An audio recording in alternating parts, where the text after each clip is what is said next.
Welcome back, I'm Wavepunk, and this is day 119 of Producing for a Year. Very quick episode today as I give you kind of the documentation of what I did in the process. If you watched yesterday's episode, we talked about how we need to make sure that all the tracks in our mastering session are either under 14 integrated LUFS or don't have a true peak higher than -2 for Spotify's compression to be happy.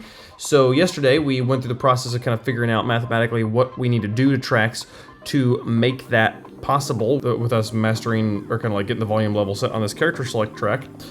And then today I just did that on all the rest of them. So it took about an hour to listen through it and then to adjust the volume and then to compare it to the previous unmastered version and make sure it sounded at least as good, if not a little bit better, and then come out with it. Pretty much all these are under -14 except for, I believe, the West. No, the West is under 14. Sunflower Seeds and Epilogue, I think, were the two that maybe have more than -14, but they did say on Spotify's thing that if as long as you are set to -2 and with a limiter, having this fader literally set to -2 pulls all of our true peaks to under -2, even if with this gain increased, as long as that is set there, nothing will get above that. So we went through that process. It was pretty boring. I also put these track markers on the top of our project here. The main thing these do is tell me exactly where I want tracks to start. So Epilogue here will start a little bit before the wave file does. There's a little bit of silence there.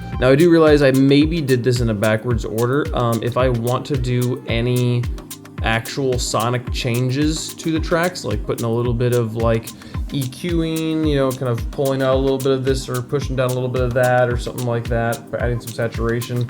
If I want to do that, I'm probably gonna have to do this loudness adjit math all over again afterwards, because that will change the way the LUFS feel. But I actually don't know how much of that I'm gonna do.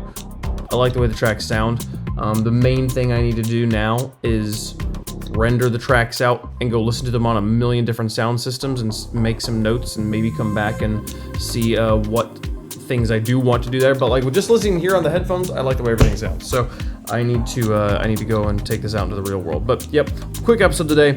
Nothing dramatic. Nothing even. I don't think there's even any reason to play you any of this because like I can sit here and A/B it, but it sounds pretty much the same. It's literally just a loudness adjustment that was just very time consuming and tedious. So that's what I did today. Thanks so much for watching. See you guys tomorrow.